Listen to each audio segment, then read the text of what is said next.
विशेष कृती दल तसेच खंडणी विरोधी पथकास मिळालेल्या गुप्त माहितीच्या आधारे केलेल्या कारवाईत सापळा रचून हॉटेल केएन पार्क कोनगाव भिवंडी येथे छत्तीसगड येथील 3 पुरुष आरोपी यांना IPL मॅचवर सट्टा लावून जुगार खेळत असताना पकडले।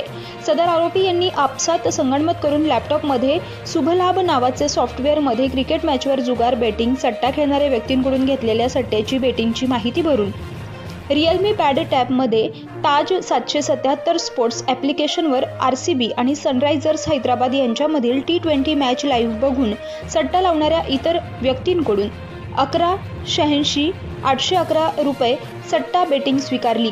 तसेच रेडमी 9 कंपनीच्या मोबाईलमध्ये सुपर असिस्टंट ॲप्लिकेशनमध्ये बुक्की जानू राहणार कोरबा छत्तीसगड यांची 19 नंबरची बुकिंगची बेटिंग लाईन घेऊन तिच्यावर 7,03,000 रुपयाचा जुगार सट्टा बेटिंग लावले। तसेच जुगार सट्टा बेटिंग खेळण्याकरिता शासनाची दिशाभूल करण्याच्या उद्देशाने बनावट कागदपत्राचे आधारे सिम कार्ड घेऊन शासनाची व मोबाईल कंपन्यांची फसवणूक केली आहे।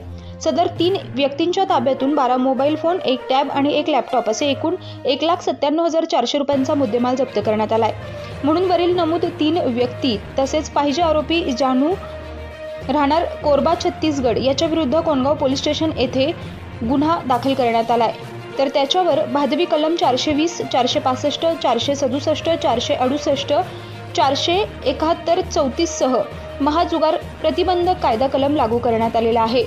तर या आरोपींना अटक केली आहे। ते छत्तीसगड येथून IPL मॅचवर सट्टा लावत होते। त्यांची नावे खालीलप्रमाणे आहेत: शानू ललित बेरीवाल, वय 31 वर्ष, व्यवसाय ट्रॅव्हल्स, जिल्हा रायगड छत्तीसगड; रजत बाबूला शर्मा, वय 30 वर्ष, जिल्हा रायगड छत्तीसगड; विजय सीताराम देवगण, वय वर्ष 40, राहणार जिल्हा रायगड छत्तीसगड।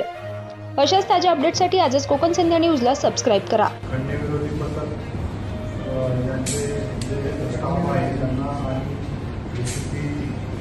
डोंगरे साहेब आणि ACP शेखर पाटले साहेब यांना मिळालेल्या माहितीनुसार कोनगाव येथे एक हॉटेल आहे, त्या ठिकाणी अशा पद्धतीचे बेटिंग करत आहेत अशी माहिती होती। त्याच्यामध्ये ट्रॅप आयोजित केला। त्याच्यामध्ये 3 आरोपी आपल्याला अरेस्ट केलेले आहेत। त्या ट्रॅपमध्ये शानू ललित बेरीवाल, रजत बाबूलाल शर्मा आणि विजय सीताराम देवगड हे 3 राहणारे छत्तीसगडचे आहेत। या ठिकाणी येऊन बेटिंग करत होते। तर याच्यामध्ये शुभलाभ नावाचं एक सॉफ्टवेअर त्यांच्या आपण लॅपटॉपमध्ये आपण त्याला चेक केला असता त्याच्यामध्ये वेगवेगळ्या प्रकारचे बेटिंग त्यांनी लावलेले आढळलेले आहेत।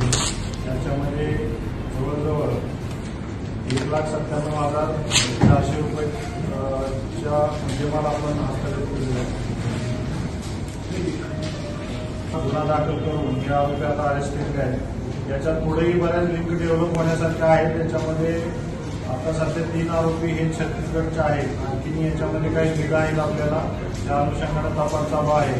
तर या IPLच्या दृष्टिकोनातून एक अतिशय उत्कृष्ट कामगिरी अँटी एक्स्टॉर्शन सेल आणि त्यांची team CPI, BSI, Vijay Kumar Rathod त्यांची टीम यांनी अतिशय चांगली कामगिरी केलेली आहे।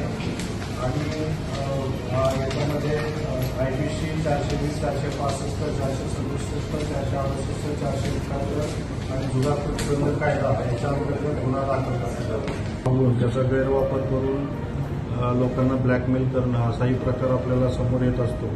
या अनुषंगानं एक तक्रारदार ज्यांचे की छोटेखानी बांधकाम व्यवसाय आहे असे बांधकाम व्यावसायिक आपल्याकडं खंडणी विरोधी पथकाकडे आले होते। त्यांना एक आरोपी प्रसाद कुमार उत्तम भालेराव, वय वर्ष 33, राहणारा रायगडचा आहे। RTI ॲक्टिव्हिस्ट म्हणून तो काम करत आहे आणि त्याच्यामध्ये ह्यांनी जे बांधकाम केलं याच्या अगेन्स्ट तुमच्या वेगवेगळ्या शासकीय कार्यालयामध्ये तक्रारी करणार, तुमच्याविरुद्ध कारवाई करणार असं सांगून त्यांच्याकडून जवळजवळ 7,60,000 रुपयाची त्यांनी खंडणीची मागणी केली होती। या प्रकारची बातमी खंडणी विरोधी पथकाकडे आल्यानंतर स्पेशल टास्क फोर्सचे ACP शेखर बागडे साहेब, ACP डिटेक्शन 2 डोंगरे साहेब, AP टरमाळे साहेब, AP गोरे साहेब, राठोड साहेब आणि कापडणी साहेब यांच्या पूर्ण टीमने या ठिकाणी सदर जो आरोपी आहे याच्या विरुद्ध व्यवस्थित एव्हिडन्स गोळा करून व्यवस्थित रेकॉर्डिंग करून याच्यामध्ये फुल प्रूफ तयारी करून या जो खंडणीखोर जो आहे प्रसाद कुमार उत्तम भालेराव याला ट्रॅप करून याला अरेस्ट केलेलं आहे आणि याच्या विरुद्ध आता आपण शिवटायगर पोलीस स्टेशनला गुन्हा रजिस्टर नंबर 874/24 384 385 387 506/2 IPC याच्यानुसार गुन्हा दाखल करण्यात आलेला आहे।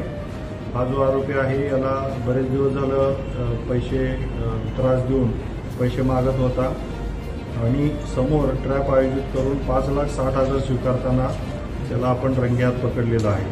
तर आता आपल्याला हा आरोपी कस्टडीमध्ये आहे। याच्या विरुद्ध आणखीनही काही याने अगोदर कुणाला त्रास दिलेला आहे आणि त्रास देऊनही कंप्लेंट समोर आलेले नाही अशा अँगलनेही तपास चालू आहे।